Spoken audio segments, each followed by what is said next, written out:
નમસ્કાર. વેબિનારમાં જોડાયેલ દરેકનું સ્વાગત છે. આજે ગિરનારી મંડળનો 633મો વેબિનાર છે. વક્તા છે જામનગરના નિવૃત્ત પ્રિન્સિપાલ અને ઘણી બધી ઉપાધિ ધરાવનાર રસશાસ્ત્રના નિષ્ણાત, અનેક ડિગ્રી ધરાવતા અને અનેક રીતે જાણકાર, અનેક પથ્થીના જાણકાર અને રસશાસ્ત્રના વિશેષ જાણકાર ડૉક્ટર કિશોરભાઈ બલદાણિયા સાહેબ, જે જામનગર યુનિવર્સિટીમાં કાર્યરત હતા પ્રિન્સિપાલ તરીકે અને પ્રોફેસર તરીકે, જેઓ આપણને આજે આયુર્વેદીય રસશાસ્ત્રની અગત્યતા ભાગ 1માં રસશાસ્ત્રના ઇતિહાસ ઉપર માહિતી આપશે. ડૉક્ટર કિશોરભાઈ બલદાણિયા સાહેબને વિનંતી કે તેઓ પોતાનું વક્તવ્ય હવે શરૂ કરી શકે છે. નમસ્કાર સર. જય ધન્વંતરી.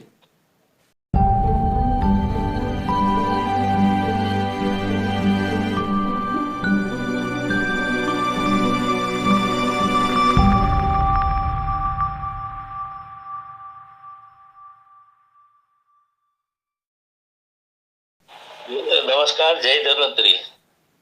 ગિરનારી મંડળના આયોજક ડોક્ટર વિતલિયા સાહેબ તથા સર્વે સન્માનીય ગિરનારી મંડળના સભ્યશ્રી, આજે હું વૈદ કિશોરચંદ્ર બલદાણિયા ગુજરાત આયુર્વેદ યુનિવર્સિટીની શ્રી ગુલાબપુરબા આયુર્વેદ મહાવિદ્યાલયમાં વિભાગાધ્યક્ષ રસશાસ્ત્ર અને ભેષજ કલ્પના, ફાર્મસી કોલેજના ઇન્ચાર્જ પ્રિન્સિપાલ, ફાર્મસીમાં નિયામકશ્રીના ચાર્જમાં ઇન્ચાર્જ અને ગાડી કોલેજમાં પ્રિન્સિપાલ અને પ્રોફેસર, રાજકોટની પહેલી પ્રાઇવેટ કોલેજમાં. આ રીતે મેં 35 વર્ષ સર્વિસ આપી અને હાલ નિવૃત્ત થઈ આયુર્વેદની જુદી જુદી પ્રવૃત્તિઓ કરું છું. સૌથી પહેલા પ્રાર્થનાથી શરૂ કરી અને આ વિષય ઉપર આવીએ. વક્રતુંડ મહાકાય સૂર્યકોટિ સમપ્રભ નિર્વિઘ્નમ કુરુ મે દેવ સર્વકાર્યેષુ સર્વદા. ઓમ શાંતાકારમ શિખર શયનમ સર્પહારમ સુરેશમ વિશ્વાધારમ ફટિક્ષરમ સર્પહારમ સુરેશમ વિશ્વાધારમ ફટિક્ષરસમ શેષવર્ણમ સુભાગમ ગૌરી કાંતમ ત્રિનયન યુક્તમ યોગી ધ્યાનમ નિબધ્ય શંભુ ગૌરયામ સર્વલોકના ગુરુ બ્રહ્મા ગુરુ વિષ્ણુ ગુરુ દેવો મહેશ્વર ગુરુ સાક્ષાત પરમ બ્રહ્મ તસ્મૈ શ્રી ગુરુવે નમઃ. આજે આપણે રસશાસ્ત્રની અગત્યતા વિશે વાત કરીએ. આયુર્વેદની અંદર ચિકિત્સા શાસ્ત્ર કોઈ પણ હોય તો એ બે પ્રકારના આપેલા છે. એક તો રસશાસ્ત્ર અને બીજું ભેષજ કલ્પના. રસશાસ્ત્ર ખનિજ શાસ્ત્ર તરીકે વર્ણવેલું છે. એટલે ખાસ કરીને પારાને પ્રાધાન્ય આપી. પારો એટલે કે મર્ક્યુરી, જેને શિવ બીજ પણ કહેવામાં આવે છે, મુખ્ય પ્રાધાન્યતા આપી એની આજુબાજુના બીજા અનેક પ્રકારના ગુણધર્મ વાળા દ્રવ્યો, જે બારસ, ઉપરસ, સાદરસ વગેરે કહેવામાં આવે છે, આ વર્ગોની સાથે ભારતને મેળવી અને અનેક અનેક પ્રકારની ઔષધિઓ બનાવવામાં આવતી. ફક્ત ઔષધિઓ જ નથી બનાવવામાં આવતી, પણ એનો હેતુ આખો જુદો હતો. કારણ કે જે રસશાસ્ત્રનો મુખ્ય દેવ હતા શિવજી, પ્રથમો દેવો ભીષક, એવો વેદની અંદર ઉલ્લેખ કરેલો છે. જો સૌથી પહેલા પ્રાચીનતમ કોઈ વૈદ હોય ને તો એ પણ શિવજી હતા, રસશાસ્ત્રના કરતા પણ શિવજી. યોગાનુયોગ આજે યોગનો દિવસ છે 21મી જૂન, એ પણ યોગના કરતા પણ શિવજી માનવામાં આવે છે. જ્યોતિષ, મંત્ર, તંત્ર, નૃત્ય, સંગીત અને રસવિદ્યા, આ બધાના કરતા મહાદેવ, આદિનાથ શિવજીને માનવામાં આવે છે. એટલે રસશાસ્ત્રને વિકાસ શિવજી દ્વારા અને શિવજીના કુટુંબ દ્વારાથી શરૂ થયેલો. ખાસ કરીને આયુર્વેદ સાથે કોઈ સંબંધ નહોતો, અલગ જ આ શાસ્ત્ર હતું. આયુર્વેદે પાછળથી રસશાસ્ત્રને પોતાની અંદર સમાવિષ્ટ કરેલો. આયુર્વેદની અંદર વિવિધ પ્રકારની વનસ્પતિઓને લઈ અને સ્વરસ, કલ્પ, વાત, હિમ, ફાટ અને સ્નેહ કલ્પના, આસવરીશ કલ્પના, વગેરે અનેક પ્રકારની કલ્પનાઓનું વર્ણન કરેલું છે જે કાષ્ઠ ઔષધિનું પ્રાધાન્યતા રાખે છે. જ્યારે રસ ઔષધિની અંદર પારદને મુખ્ય લઈ, મર્ક્યુરીને મુખ્ય લઈ અને બીજા ઔષધિઓનું, ખનિજ ઔષધિઓ, ધાતુ ઔષધિઓનું વર્ણન કરવામાં આવેલું હતું. પણ આ રસશાસ્ત્ર નો હેતુ શું હતો? એ હેતુ કોઈ જાતની ઔષધ બનાવવાનો નહોતો. આ મુખ્ય હેતુ હતો મોક્ષ માટેનો. એટલા માટે જ શાસ્ત્રમાં વર્ણન કરવામાં આવેલું છે. નચરશાસ્ત્રમ ધાતુવાર્તાથમ મે વિધિ મંતવ્યમ દેહ વેદ દ્વારા મુક્તિ રેવું પરમ પ્રયોજનમ.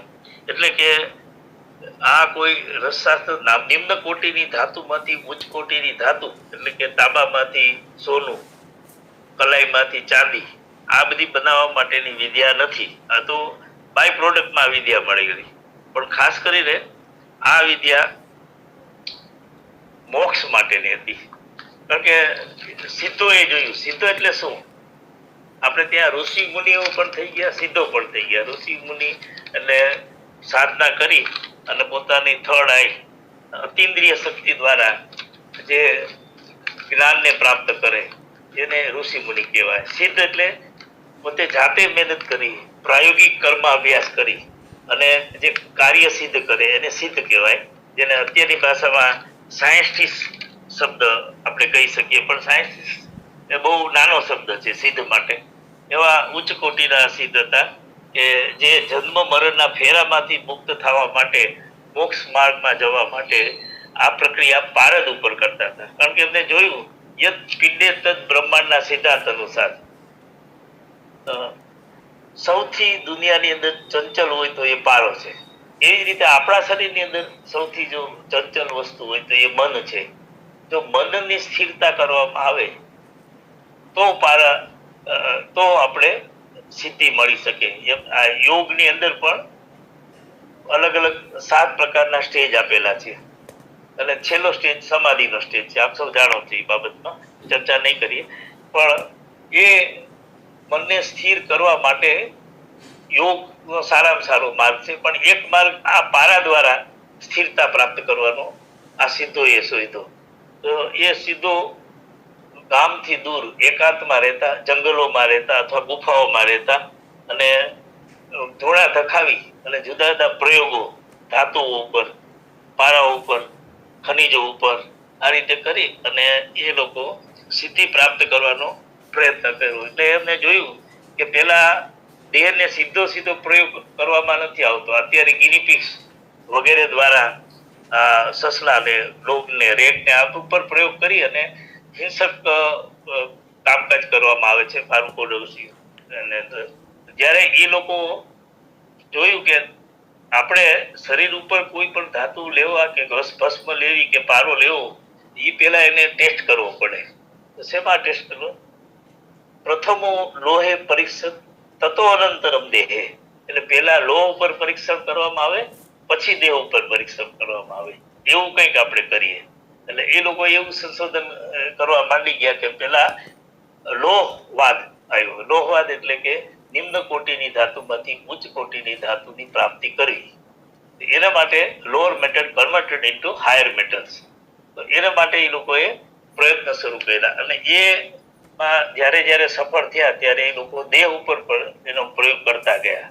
તો એ રીતે ધૂણાની અંદર ધખાવી અને સતત રાત દિવસ કાર્યરત રહેતા. ઋષિ મુનિની જેમ બેસી રહી અને તપશ્ચર્યા નહીં કરવાનું, કાર્ય કરવાનું. પ્રયોગ, આખું રસશાસ્ત્ર પ્રયોગાત્મક છે, થિયરિકલ નથી. આજે આપણે થોડોક વિષય, ક્લિષ્ટ વિષય ઉપર જઈ રહ્યા છીએ, રસશાસ્ત્રના ઇતિહાસ ઉપર, જે ઘણા બધાને બરોબર સમજમાં પણ ન આવે અથવા પણ સાંભળવાની ઈચ્છા પણ ન થાય, એ ટાઈપનો સબ્જેક્ટ છે. પણ ઇતિહાસ જાણવો એટલા માટે જરૂરી છે કે ભૂતકાળની અંદર આપણા જે વડવાઓ અને સિદ્ધો થઈ ગયા એમને શું શું કામ કરેલું એના વિશે થોડીક માહિતી મળે અને આગળ ઉપર આપણને એનું થોડુંક ગાઈડન્સ પણ મળે અને આગળ આપણે વધી શકીએ. એ માટે આપણે ઇતિહાસ જાણવો જરૂરી છે.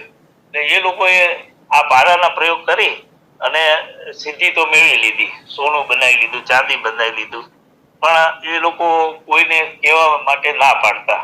શાસ્ત્રમાં સીધું લખેલું, એસા વિદ્યા પુત્રસ્ય અપી ન કથ્યતે, એટલે આવી વિદ્યા પોતાના સંતાનને પણ આપવામાં નથી આવતી. મળતા પહેલા એકા શિષ્ય જો યોગ્ય લાગે તો જ એને આ વિદ્યા આપવામાં આવે છે, નહીતર એ વિદ્યા લઈને ઉપર જતા રહે છે. એટલા માટે જ આપણે લોકો કહે છે કે ભાઈ આયુર્વેદ વાળા તો આ બધા વિદ્યાઓ તો લઈ જતા રહે છે, પણ એનું કારણ આ છે કે એને યોગ્ય શિષ્ય નથી મળતા. જો યોગ્ય શિષ્ય મળે તો એ વિદ્યા આપે તો એ સાચવી શકે, નહીતર અધૂરો ઘોડા છલકાઈ જાય એના જેવું કામ થાય અને એનો પણ ગમો તેમ મૃત્યુ થાય. જે આગળ ઉપર આપણે ઇતિહાસમાં જોઈશું કે આ વિદ્યાનો દુરુપયોગ અથવા તો પ્રકાશિત કરવાથી શું શું ગેરલાભ થયેલા, કોને ગેરલાભ થયા, એના વિશે પણ આખો ઇતિહાસ આપણને જાણવા મળે છે. એટલે આ રીતે આપણે જોઈએ તો રસશાસ્ત્ર માટે એ લોહને સિદ્ધ કરી અને દેહને લાંબા સમય સુધી ચીર અવસ્થા ટકાવી રાખવા. યૌવનને ચીરકાલ સુધી જો યૌવન ટકી શકે તો ચીરકાળ સુધી આપણે યોગાભ્યાસ, ધ્યાન, ભક્તિ જે કંઈ કરીએ આધ્યાત્મિક કામ એ આપણે કરી શકીએ.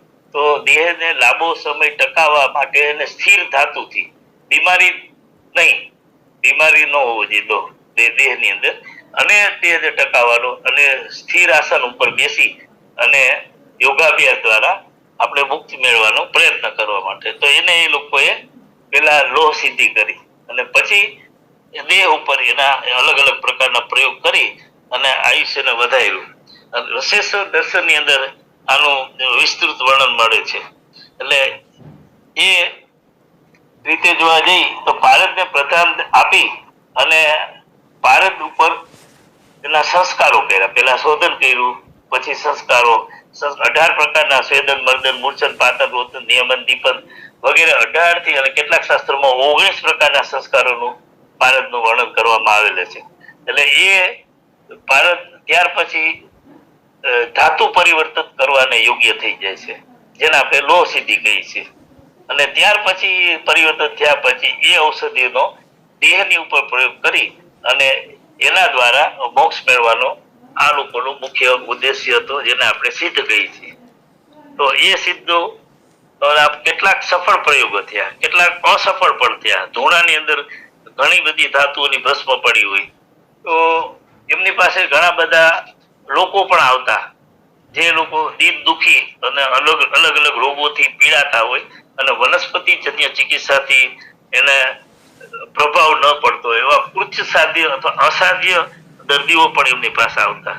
તો એમને લોકોએ વિનંતી કરી કે અમને કંઈક કરો, અમને કંઈક આપો. એટલે એ લોકોએ ધૂળામાંથી કોઈ અભ્રકનું, કોઈ માક્ષિક હોય, કોઈ લોહ હોય, તો એના બધાની જે ભસ્મ થયેલી હોય એવી ભસ્મો એ ધૂળામાંથી ચપટી ભરી અને આપી દેતા હતા. પણ એવું જોયું તો આશ્ચર્યકારક પરિણામ જોવા મળ્યું કે ઘણા અસાધ્ય રોગો અને ગુસ્સાધ્ય રોગો બહુ સારા થવા માંડ્યા. એટલે એક ધીરે આ ચિકિત્સા પદ્ધતિનો વિકાસ થતો ગયો.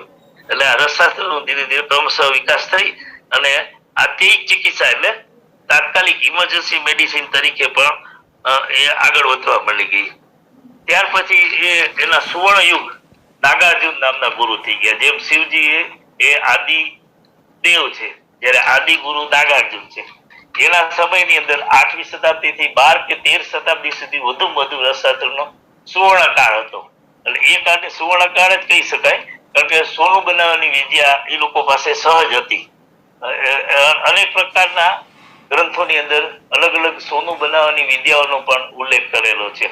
જેમ કે કાપાલી લોકો હતા. કાપાલિક સંપ્રદાયના એક ડોક્ટર MU બહાદુર કરીને અમારી યુનિવર્સિટી રસશાસ્ત્રના અમારા આ પ્રોફેસર ગાઈડ અને ગુરુજી કહી તો ચાલે, અને કુટીરમાં, કપાલી કુટીરમાં અમે જઈ અને હું ને ડોક્ટર ગિરધરભાઈ અટારા, અમે બંને રૂમ પાર્ટનરો સાથે જઈ અને ત્યાં એમની પાસે આ વિદ્યા ગુરુ પરંપરાથી શીખતા. કોલેજમાં જે ભણવામાં આવતી એ બહુ ઓછી વિદ્યા, પણ વધુમાં વધુ જે કુટીરોની અંદર ગુરુઓ પાસેથી જે જાણવા મળે છે એ આખું રસશાસ્ત્ર ગુરુ પરંપરાગત જ છે એમ કહી તો ચાલે. ગુરુ તુષ્ટો શિવ તુષ્ટો, શિવ તુષ્ટો સર્વ સિદ્ધિ પ્રાપ્ત્ય. ગુરુ જો તુષ્ટ થઈ ગયા હોય તો શિવજી તુષ્ટ થઈ જાય, શિવ તુષ્ટ થઈ જાય તો પારો સિદ્ધ થઈ જાય, અને પારો સિદ્ધ થઈ જાય તો બધી વિદ્યાની પ્રાપ્તિ થાય. એટલે ગુરુ ઉપર વધારે બધાર હતો. એટલે આપણે ત્યાં પ્રાચીન ગુરુકુલની અંદર ગુરુ પરંપરાથી જ્ઞાન જે આપવામાં આવતું એ સટીક જ્ઞાન હતું. અને એ જ્ઞાન દ્વારા એ વિદ્યાર્થીઓ જ્યારે પોતે ગૃહસ્થાશ્રમમાં પ્રવેશ કરે છે, મેરેજ કરે છે, સંસારમાં રહે છે, એ દરમિયાન જે એ પોતાની પ્રેક્ટિસ કે જે કાર્ય કરતા હોય જે વિદ્યાને લગતું, એ વિદ્યાને લગતું જે કાર્ય કરે એ પૂર્ણ રૂપે કાર્ય કરી શકે. કારણ કે એટલા એ તૈયાર થઈ ગયેલો હોય ગુરુ પાસેથી કે એ વ્યક્તિ પાછા પડે નહીં ક્યાંય પણ, એટલે સફળતા એને પ્રાપ્ત થાય. તો એ ગુરુ પરંપરા જ્ઞાનની કદાચ મને લાગે છે કોલેજની અને ગુરુ પરંપરાની અમારી આ છેલ્લી પેઢી હતી. હવે પછીની જે પેઢીઓ આવશે એ કોલેજ પરંપરા, યુનિવર્સિટી પરંપરાની છે. પણ એને જે જ્ઞાન છે એ બહુ સીમિત છે અને મુખ્ય પાયાના જે સિદ્ધાંતો છે, જે પ્રિન્સિપલો છે, એ એમને કઈ બહુ ખબર હોતા નથી.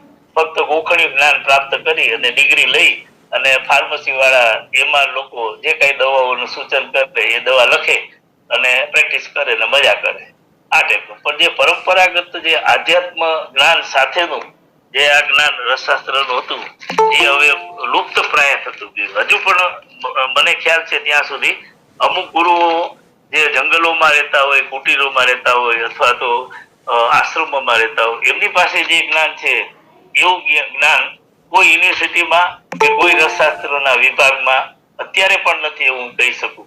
કારણ કે હજી પણ આપણી પાસે ગુરુઓ અમુક છે, એ જો ગુરુનો સદુપયોગ કરી લઈ, આપે એનું જ્ઞાન લઈ લઈ અને એ પ્રાયોગિક કર્માભ્યાસની અંદર જો એને વળોવી લઈ તો હજી પણ આપણે ભારતને આગળ વધારી અને વિશ્વગુરુ તરફ લઈ જઈ અને આત્યિક ચિકિત્સા જે ઇમરજન્સી ટ્રીટમેન્ટ રસશાસ્ત્રની છે એ મોડર્નની ટ્રીટમેન્ટ કરતા વધુ સારી આગળ વધારી શકીએ એમ છીએ. એટલા માટે જ અંગ્રેજોએ જાણ્યું, શક, હુણ, મોગલ આ બધા તો ઠીક છે, બહુ એટલું દુર્ગતિ નથી કરી, પણ વધુ અંગ્રેજોએ નાલંદા વિશ્વવિદ્યાલય, હમણાં જ નરેન્દ્ર મોદીએ 2 દિવસ પહેલા નવું ઉદઘાટન કર્યું નાલંદા વિશ્વવિદ્યાલયમાં. એ વિશ્વવિદ્યાલયમાં 1 મહિના સુધી આપણા ગ્રંથોને બાયા, જેની અંદર 10,000 વિદ્યાર્થીઓ ભણતા હતા અને 1500 ની આજુબાજુ ગુરુઓ હતા જે અલગ અલગ વિદ્યાઓની જ્ઞાન આપતા હતા. આ બધી નાલંદા, તક્ષશિલા અને અલગ અલગ જે વિદ્યાપીઠો આપણી હતી એ બધીને નષ્ટ કરી. 7,000 થી ઉપર ગુરુકુળ હતા એ બધાને અંગ્રેજોએ નષ્ટ કરતા. જે મુખ્ય આપણો આધાર હતો, બ્રહ્માજીએ પોતાની પુત્રી તરીકે મનુષ્યના સર્જન પછી મોકલી ગૌ માતા, જે બ્રહ્માજીની પુત્રી, એનો પણ અંગ્રેજોએ નાશ કર્યો. એટલે ધીરે ધીરે ભારતની જે વસ્તીના પ્રમાણમાં ગાયનું પ્રમાણ જે હતું એ બહુ અલ્પ રીતે રહ્યું છે. એટલે એ હિસાબે પણ અને ગૌના મૂત્ર, ગૌના દૂધ ને પંચગવ્ય ઉપર આપણો આયુર્વેદ અને રસશાસ્ત્રનો આધાર હતો. એ આધાર આ લોકોએ તોડી નાખ્યો. તો આમ જે જગ્યાએથી આપણો વિકાસ થવાનો હતો એ જગ્યા રૂંધી નાખી અને એ રીતે આપણે આગળ ન વધી શક્યા. રસશાસ્ત્રનું ચિકિત્સાનું વર્ણન કરીએ તો વનસ્પતિ ચિકિત્સા છે એ 800 વર્ષ સિવાય 1 કે 2 વર્ષની અંદર હીનવીર્ય થઈ જાય, એટલે એક્સપાયરી ડેટ થઈ જાય છે વધુ 1 વર્ષમાં. જ્યારે રસશાસ્ત્રની ઔષધિઓ લાંબા ગાળા સુધી ટકી છે, એટલે એની એક્સપાયરી ડેટ નથી, there is no expiry date. એટલે ખાસ મહત્વ શું છે, અલ્પ માત્ર ઉપયોગિત્વાત અરુચય પ્રસંગત ક્ષિપ્રમ આરોગ્ય દાયિત્વમ ઔષધિભ્યો કો અધિકો રસઃ. આ રીતે રસશાસ્ત્રમાં રસસાર સંગ્રહની અંદર વર્ણન કરેલું છે. અલ્પ માત્રા એટલે કે સ્મોલ ક્વોન્ટિટી ઓફ ડોઝ, ઓછી માત્રાની અંદર પરિણામ મળે. અરુચિ પ્રસંગ ટેસ્ટલેસ છે. ઔષધિઓ કોઈ સ્વાદ વગરની છે, જેથી કરીને કોઈ પણ વ્યક્તિ કડવાણી જેને ન ફાવતી હોય, કોઈ તીખા તુરા દ્રવ્ય ન ફાવતા હોય, એ આ રસ ઔષધિ આરામથી લઈ શકે. એટલે ટેસ્ટલેસ છે, અરુચિ નથી થતી. ક્ષિપ્રમ આરોગ્ય દમ, ક્વિક રિઝલ્ટ એટલે તાત્કાલિક રિઝલ્ટ આપનારી આ ઔષધિ છે. એટલા માટે આ રસશાસ્ત્રને આ લોકોએ આગળ વધાર્યું. ત્યાર પછી રસ ચિકિત્સાની અંદર ન દોષાણામ ન દુષ્યાણામ ન તો પુષામ પરીક્ષાણામ, એટલે નથી દોષ જોવાની જરૂર, નથી દુષ્ય જોવાની જરૂર, નથી દેશ જોવાની જરૂર, નથી કાલ જોવાની જરૂર, તો પણ આ રસશાસ્ત્રની ચિકિત્સા પરિણામ આપનારી થાય છે અને એના રિઝલ્ટ ચોક્કસ મળે છે, ગેરંટીથી, એમ કહી શકીએ તો ચાલે. પણ એ પ્રમાણે નિર્માણ કરેલું હોવું જોઈએ. શકે એવા ઔષધો, એવા વૈદો, એવા રસવૈદો આપણે ત્યાં હતા. આ ઉપરાંત શ્રેષ્ઠ રસાયણ ચિકિત્સાની અંદર પણ આયુર્વેદની અંદર રસ ચિકિત્સાનો પણ ઉલ્લેખ કરેલો છે. એટલે લાંબા જરા વ્યાધિ નાશનમ તદ રસાયણો, એટલે જરા વૃદ્ધાવસ્થા અને વ્યાધિઓનો નાશ કરે અને રસાયણ કરે. શ્રેષ્ઠ રસાયણ આપણે પારદનું રસાયણ કહી શકાય, જેના બે પ્રકારો શાસ્ત્રમાં આપેલા, સગંધ અને નિર્ગંધ. સગંધ એટલે જેની અંદર ગંધક રહેલો હોય તે સગંધ છે. મોટે ભાગેની 90% ઉપરની દવાઓ બધી સગંધ હોય છે, કારણ કે પારદનું મારક ગંધક છે. એટલે ગંધક જો પારદના ઔષધિમાં નાખવામાં આવે તો સાઈડ ઇફેક્ટ થતી નથી અને એનું મારક તરીકે કામ કરે છે. એટલે ઔષધિઓ સગંધ વધારે ઉપયોગ થાય. નિર્ગંધનો ઉપયોગ ઓછો થયો, કારણ કે એની અંદર પારો રહેલો હોય છે. એટલે કે પારામાં જો ડોઝમાં ફેરફાર થઈ જાય, માત્રામાં કઈ ફેરફાર થઈ જાય, અથવા કોઈ રોગની અંદર પથ્યનું પાલન ન કરે તો તરત જ સાઈડ ઇફેક્ટ થઈ શકે છે. એટલે નિર્ગંધ ચિકિત્સા બહુ ઓછી આપવામાં આવે છે. મોટે ભાગેના વૈદો સઘન ચિકિત્સા ઉપર જ વધારે કામ કરે છે. દોષહીનો સદા સુતો તથા મૃત્યુ જોરહારા સુતો મૃતમ સાક્ષાત. એટલે જો દોષહીન થઈ જાય, એટલે કે દોષ દૂર થઈ જાય પારાના, તો મૃત્યુ અને જ્વર વગેરે રોગોને દૂર કરી નાખે છે. અને શુદ્ધ કરવામાં આવે તો સાક્ષાત એ અમૃત તુલ્ય કામ કરે છે. એટલે અમૃત શબ્દનો અહીંયા ઉલ્લેખ શાસ્ત્રમાં આવે છે. વૈજ્ઞાનિક રીતે આપણે પણ આનું રહસ્ય છુપાયેલું છે. આમ જોયું આપણે શાસ્ત્રોક્ત ચિકિત્સા અર્થે. મોડર્ન કેમેસ્ટ્રી, મેટ્રોલોજીકલ સાયન્સ, મિનરોલોજીકલ સાયન્સનો પણ અભ્યાસ કરવામાં આવે તો અમે એન્સાઇક્લોપીડિયા ઓફ બ્રિટાનિકાનો પણ અભ્યાસ કરેલો હતો, કે જેની અંદર કેમેસ્ટ્રીના શરૂઆતના જ ગ્રંથોની અંદર આપણા રસશાસ્ત્રના યંત્રો, ધાતુઓ અને ઓજારોનો ઉલ્લેખ કરવામાં આવેલો હતો. એ બધા શરૂઆતના જે સાધનો મોડર્ન કેમેસ્ટ્રીના હતા, બધા રસશાસ્ત્રના હતા. એટલે રસશાસ્ત્ર એ મોડર્ન કેમેસ્ટ્રીની જનની છે એમ કહી શકીએ.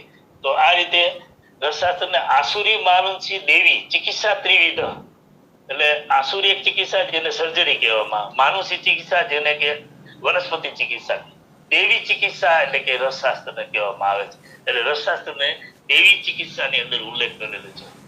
આગળ જતા એમને કહ્યું કાષ્ઠાવસૌ નાગે નાગો બંગે બંગે ચ સુલભે સુલભમ તારે તારમ કનકે કનકમ ચ લીયતે સુતે. એટલે કાષ્ઠ ઔષધિઓ છે નાગમાં, નાગ એટલે કે લેડ, નાગો બંગે, બંગે એટલે કે ટીન માં જાય, અને ટીન સુલભે એટલે તાંબાની અંદર, સુલભમ તારમ, તાંબુ એ ચાંદીમાં પડી જાય, અને તારમ કનકે અને ચાંદીની અંદર સોનાની અંદર ચાંદી પડી જાય, અને કનકમ ચલીએ તે સુતે એટલે સોનું છે એ પારાની અંદર લીન થઈ જાય. એટલે પારો છે એ સર્વ ધાતુનો સાર ભાગ છે એમ શાસ્ત્રકારોનું કહેવામાં આવેલું હતું. એટલા માટે જ પારાને મુખ્ય રાખી નાગાર્જુન, આપણે ત્યાં 3-4 નાગાર્જુન થઈ ગયા, અને એમને પ્રતિજ્ઞા કરી સિદ્ધે રસે કરી છે અમે નિર્દારિદ્રમ ઇદમ જગત. રસ પારાને સિદ્ધ કરી આ જગતની દરિદ્રતા હું દૂર કરી દઈશ. બીજો એને પ્રતિજ્ઞા કરી સિદ્ધે રસે કરી છે અમે નિર્દારિદ્રમ ગદમ જગત. ગદમ એટલે રોગ, સિદ્ધ પારાને સિદ્ધ કરી આ જગતના રોગને હું દૂર કરી દઈશ. એટલે રોગ દૂર કરવા માટેનું પણ આ શ્રેષ્ઠતમ માધ્યમ પારદને ગણાવેલું છે, જે નાગાર્જુન તંત્ર, કક્ષપુટ વગેરેની અંદર એના રહસ્ય છુપાયેલા છે. એટલા માટે જ એ લોકોએ ગુરુને પ્રાધાન્ય આપી અને આપેલું છે. વિજ્ઞાનની દ્રષ્ટિએ બીજો આપણે વાત કરીએ તો મોડર્ન કેમેસ્ટ્રી પણ અત્યારે સ્વીકાર્યું છે કે કોઈ પણ ધાતુના પરમાણુમાં, એટલે કે પ્રોટોન્સની સંખ્યામાં ફેરફાર કરી અને બીજી ધાતુનું નિર્માણ થઈ શકે છે. અને એ લોકોએ એમ પણ કહ્યું કે જે જૂના જમાનાની અંદર જે પ્રાચીનમાં કૃત્રિમ સોનું બનાવતા હતા એ બરોબર હતું, કારણ કે મોડર્ન કેમેસ્ટ્રીએ પણ અત્યારે કૃત્રિમ સોનું બનાવી દીધું છે, પણ એ લોકો એટલી બધી કિંમતથી બનાવેલું છે કે વાયેબલ નથી. એટલે અત્યારે એ પોસિબલ નથી કે એ બનાવી શકું, પણ બની શકે છે એ વાત મોડર્ન કેમેસ્ટ્રીએ પુરવાર કરી છે. એટલે કે જે આપણા પ્રાચીન સિદ્ધોએ સોનું જે બનાવેલું હતું એ બરોબર હતું, પણ એ લોકો એના તરફ ગાંડા નહોતા. ધન, વૈભવ, કામ વાસના તરફ તેઓનું ધ્યાન નહોતું. તેઓ સોનું તો એક એમના બાય પ્રોડક્ટમાં જ હતું. હું એક કપાલીની વાત કરું.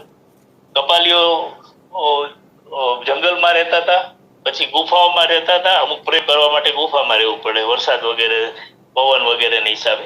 તો એ પ્રયોગો કરતા હતા, એમાં કેટલા પ્રકારના સોના, આજુબાજુ ચાંદી ને બધું પડેલું હોય, પણ એ લોકો ક્યારેય એ તરફ નજર નહોતા નાખતા. એક દિવસે રાજાએ ઢંઢેરો પીટાયો કે બધા સંન્યાસીઓ, સાધુઓ, ઋષિઓ, સિદ્ધો બધાને ભેગા કરી અને ખૂબ જમાડી, સારામાં સારા ભોજન અને એમને ઇનામો, ગિફ્ટ તરીકે સારામાં સારા એના ઓઢવા પાથરવાના કપડા, લતા અને થોડાક સોના મોહરો આપણે આપી અને બધા ભેગા કર્યા. કપાલીઓને પણ બોલાવ્યા. કપાલીઓની ઈચ્છા નહોતી, પણ રાજાના પેલા દૂતો ખાસ આવીને કીધું કે રાજા સાહેબે વિનંતી કરી કે એકવાર તમે પધારો. પછી બધાને ખૂબ સારી રીતે જમાડ્યા અને જમાડીને જ્યારે વિદાય થાય ત્યારે રાજા બધાને ખૂબ સોના મોહરો, દાન દક્ષિણા આપે છે. કપાલીઓ સામે જોઈને ત્યાં આપવા જાય છે તો કપાલીઓ કહે છે, ઠીક હે, ક્યાં હે इसमें, આમાં શું છે કે બરોબર છે, આપો તો ઠીક, ન આપો તો ઠીક. રાજાને અભિમાન આવી ગયું કે આ મારી પ્રજા અને મારા સિદ્ધો ને આ બધા કપાલીકો, અડધા નાગા, અને આવી રીતે વાત કરે છે. એટલે એમને કીધું કે ભાઈ ऐसा नहीं होगा, आप प्रेम से ले लो और जाओ यहाँ से. તો ઓલા કીધું ઠીક है, नहीं लेना. તો તરત રાજાએ હુકમ કર્યો, ખીજાઈ ગયા તે અને જેલમાં પૂરી દીધા. બધા કપાલીઓને જેલમાં પૂરી દીધા. ત્યાર પછી બધા લોકો સૌને રસ્તે નીકળી ગયા. ત્યાર પછી રાજાનો જે બિરબલ જેવો હતો સલાહકાર, એમને વાત કરી કે તમે એટલું બધું કામ કર્યું ને આ લોકોને જેલમાં પૂર્યા, એનું કારણ શું? તો કે એ લોકો મારું માનતા નથી. કે એના અભિમાન શેનું છે? કે તો કે એને માટે આપણે અભ્યાસ કરવો પડે. સીધું કોઈ વ્યક્તિ અભિમાન કરતા હોય તો એનું પાછળ શું રહસ્ય છે તો જાણો. એટલે કે ચાલો કે કઈ વાંધો, તો કેમ કરી, તો કે એને છોડી દો અને એને જવા દો, પછી આપણે ધીરે ધીરે એ લોકો ક્યાં જાય છે, શું કરે છે જોઈએ આપણે. ત્યાર પછી એ લોકો કપાલીઓ જાય છે. જઈ અને ગુફાઓમાં, જંગલની અંદર થઈને ગુફાઓમાં જાય છે. તો જોયું તો આજુબાજુના ગુફાઓ પહેલા જ સોનું ચાંદીના ઢગલાઓ આજુબાજુ પડેલા હતા અને એના ઉપરથી ચાલી ચાલીને એ લોકો ગુફામાં જતા હતા. પછી જોયું કે આ લોકો તો આપણાથી ખૂબ જ આગળ વધેલા છે અને આપણે જે કામ એને અડધૂત કર્યા છે, અપમાન કર્યું છે, એને બદલે એની માફી માંગી. એટલે રાજા અને તેના સલાહકાર બંને જઈને માફી માંગે છે. તો કપાલી કે ઠીક હે, ઈશ્વરી ક્યાં હે. એટલે એને જેલમાં પણ રંજ નહોતો, ગુફામાં પણ રંજ નહોતો, સંસારમાં પણ રંજ નહોતો. એટલે આ ટાઈપના નિષ્પક્ષ, તટસ્થ બુદ્ધિ શક્તિ વાળા આ લોકો હતા. એમને કીધું રાજાને, ये प्रजा के लिए यहाँ से कुछ ये पड़ा है ना, ये जितना है उतना ले जाओ, हमको यहाँ जरूरत नहीं है सोना चांदी की. તો એ લોકો બંને જેટલું ઉપડે એટલું બધું લઈ અને પોતાના રાજ્યમાં ગયા. એટલે આ ટાઈપના આ સિદ્ધો હતા. History of Hindu chemistry, PC Roy કલકત્તામાંથી 12 વોલ્યુમ 1-2 પાડેલા છે. એની અંદર મોડર્ન આપણું કેમિસ્ટ્રી અને રસશાસ્ત્ર, Asian chemistry, Asian pharmaceutical science અથવા Asian mineralogy science, Asian metrological science, આ ઉપરનો બધાનો અભ્યાસ કર્યો અને એન્સાઇક્લોપીડિયા બ્રિટાનિકા અને બીજા યુરોપિયન કેમિસ્ટ્રીનો પણ અભ્યાસ કરી અને એને લખેલું છે કે આપણો આ રસશાસ્ત્રીઓ કેમિસ્ટ્રી કરતા કેટલા બધા આગળ હતા. અને એના માટે પણ એક બીજો પણ વાત આવેલી છે લંકેશની. રાજા લંકેશ એ રસશાસ્ત્રી હતા. 10 વિદ્યાઓ જાણતા, એટલે 10 માથાવાળા કહેવામાં આવે. એમાં એક વિદ્યા હતી રસ વિદ્યા, અને એ સાક્ષાત શિવજીનો એમને સાક્ષાત્કાર કરેલો હતો અને એમને આખી નગરી સુવર્ણ વિદ્યા જાણતા હતા. એટલે સોનાની શ્રીલંકા બનાવી દીધેલી હતી. એટલે એ પણ બહુ મોટા રસસિદ્ધ હતા. એમને આયુર્વેદ, પ્રકાશ વગેરે અનેક પ્રકારના ગ્રંથો રાવણે લખેલા હતા અને એ પણ એક સિદ્ધ તરીકે એમને પણ ઓળખવામાં આવે છે. એટલે જે અત્યારના વૈજ્ઞાનિકો નથી પહોંચી શક્યા એવી વિદ્યા રસશાસ્ત્ર જાણતા હતા. ખીચડી ગુટિકા નામની એક ગુટિકા આવે છે જે અવકાશ ગમન કરી શકે છે. પારાની એક પ્રકારની વિશિષ્ટ ગુટી બનાવી મોઢામાં રાખીએ તો આકાશમાં ઉડ્ડયન થઈ શકે. આ ટાઈપનો એ જ્ઞાન ધરાવતા હતા. એનાથી આગળ પાદરીપ નામના એક ગુરુજી હતા. એમને એક લેપ તૈયાર કર્યો પારંપરિક. એ પગ ઉપર લગાડવામાં આવે અથવા વટપત્ર ઉપર લગાડવામાં આવે તો એ સીધા આકાશમાં ઉડી શકાય એ માટે હતા. અલગ અલગ પ્રકારના વિમાનો બનાવવાની 22 વિદ્યાઓ આ રસશાસ્ત્રની અંદર પારો નાખી અને ઉડ્ડયનશીલ કરવાની વિમાનને, આવી વિદ્યાઓ પણ એ આપેલી હતી જે હજી સુધી આપણા વૈજ્ઞાનિકોએ શોધી નથી. એટલે 12 અને 13મી શતાબ્દી સુધી આ રસશાસ્ત્રનો સુવર્ણ યુગ આવી ગયો. ત્યાર પછી આક્રમણો શક, હુણ, ડચ, ફિરંગી, મોગલ, અંગ્રેજો આ બધા આવી અને આપણા ભારતીય રસશાસ્ત્રનો સર્વનાશ કરવા માટે કઈ બાકી નથી રાખ્યું, કસર નથી છોડી અને ધીરે ધીરે ધીરે રસશાસ્ત્રનો અસ્ત થતો ગયો. એની સાથે આપણું આયુર્વેદનું જે મેઇન પરંપરા હતી, જે ચરક સુશ્રુત વાઘભટ્ટે વનસ્પતિ શાસ્ત્ર, એનું વધારે પડતું મહત્વ રહ્યું અને રસશાસ્ત્રનું મહત્વ એકદમ ઓછું થતી ગયું. પણ છતાંય આયુર્વેદિક કોલેજની અંદર, આયુર્વેદ યુનિવર્સિટીની અંદર રસશાસ્ત્ર અને પેશીજે કલ્પના બંને વિષયો સેકન્ડ યરમાં રાખી અને એક સારું કામ કર્યું કે થોડી એ રસશાસ્ત્રની ટકાવી શકીએ. કિમિયા શબ્દ આપેલો છે. કિમિયા એટલે અખતરાઓ જે કરે પારા ઉપર એને કિમિયાગીરી કહેવાય. અને એ કિમિયા ઉપરથી જ કિમિદમ, આ શું છે, આ કેવી રીતે બન્યું છે, અને એના ઉપરથી આવ્યું કેમેસ્ટ્રી. કિમિદમ ઉપરથી કેમેસ્ટ્રી શબ્દ આવ્યો અને એ પણ આપણું રસશાસ્ત્રની દેન છે. એ વિશ્વ કલ્યાણ માટે આપણે વિશ્વગુરુ જો બનવાનું હોય તો ભવિષ્યની અંદર જો આપણે આ પરંપરાને ફરી લુપ્ત થતી જાળવી અને સૂક્ષ્મ દ્રષ્ટિએ જોઈએ તો એનું ઘણું બધું કામ આપણે રસશાસ્ત્રની અંદર થઈ શકે એવું છે.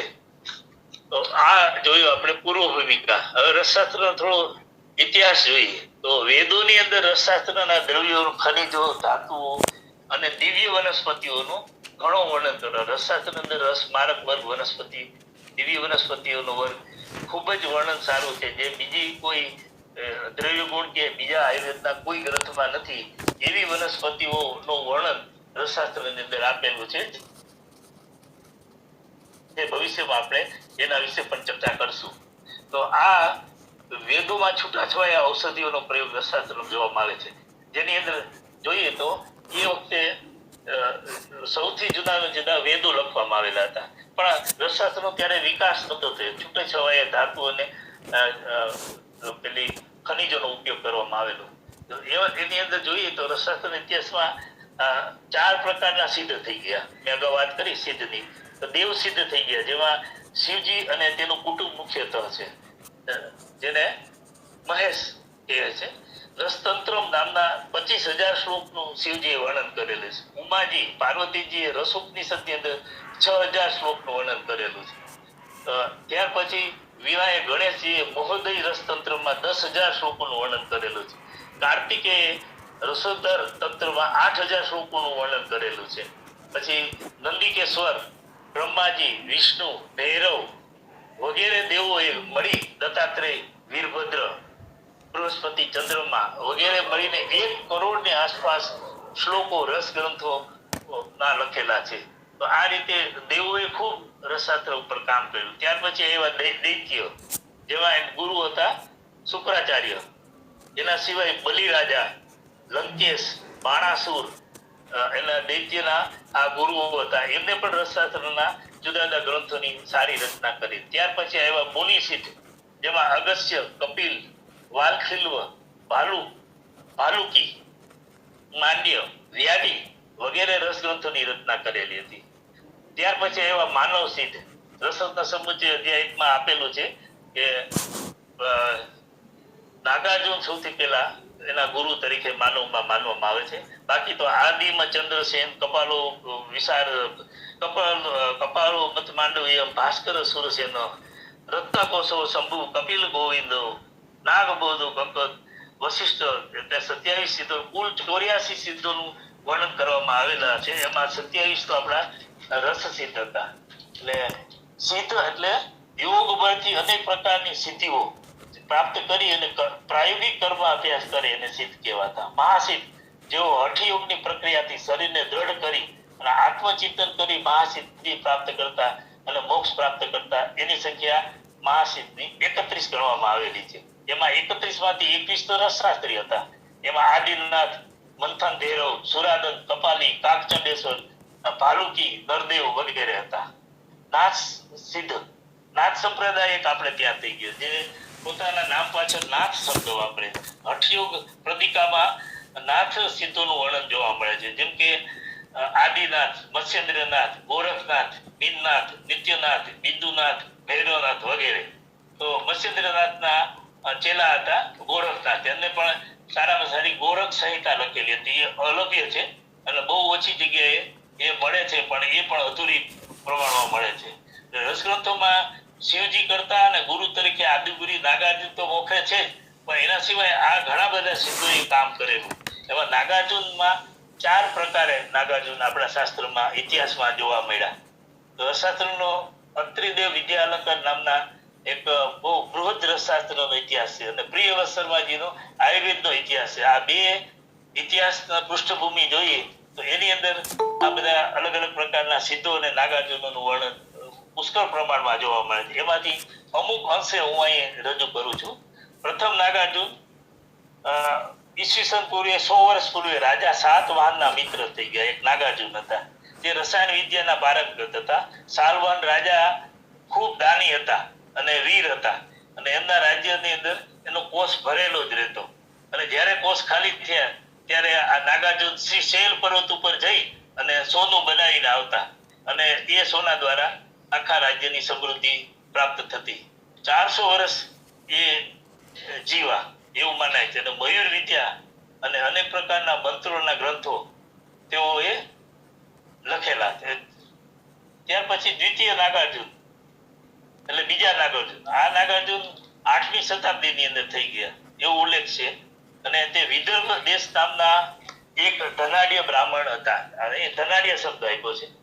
ખૂબ પૈસાવાળા બ્રાહ્મણ હતા, પણ એમને ત્યાં નિસંતાન હતા, પુત્રને પ્રાપ્ત નથી થઈ. પણ એક દિવસે એમને સપનું આવ્યું દંપતીને કે 100 બ્રાહ્મણોને દક્ષિણા સાથે ભોજન કરાવો તો તમને પુત્ર રત્નની પ્રાપ્તિ થશે. એટલે તેઓએ તે બીજે દિવસે તરત જ 100 બ્રાહ્મણોની વ્યવસ્થા કરી જમાડી દાન દક્ષિણા આપી અને એમને વિધિ કરી. ત્યારબાદ 10મા મહિને એમને પત્ની દ્વારા એમને પુત્રની પ્રાપ્તિ થઈ, જે આપણા નાગાર્જુન. જ્યોતિષી દ્વારા 6ઠીને દિવસે તેમને ગ્રહ દશા વગેરે જોડવામાં આવી. આ પુત્ર બધા જ પ્રકારે ભાગ્યવાન છે, પરંતુ 1 અઠવાડિયામાં મૃત્યુ પામશે એવું તેમને કીધું. ફરીથી તેમના વાત કરી કે આનો કોઈ ઉપાય? તો કે હા, થોડોક ઉપાય છે. 100 ભિક્ષુઓને પુનઃ ભોજન કરાવો તો એનું આયુષ્ય 7 વર્ષ સુધી રહી શકે. ફરીથી એમને 100 ભિક્ષુઓને, પેલા બ્રાહ્મણોને ભોજન કરાવ્યું, ત્યાર પછી 100 ભિક્ષુઓને પુનઃ ભોજન કરાયું અને તે 7 વર્ષ સુધી આ પુત્ર એમની સાથે રહ્યો. છેલ્લે બ્રાહ્મણ દંપતીને એવું થયું કે 7 વર્ષ પૂરા થવા આવી ગયા, અમારી સામે અમારા આ પુત્રનું મોત અમારે જોવું નથી.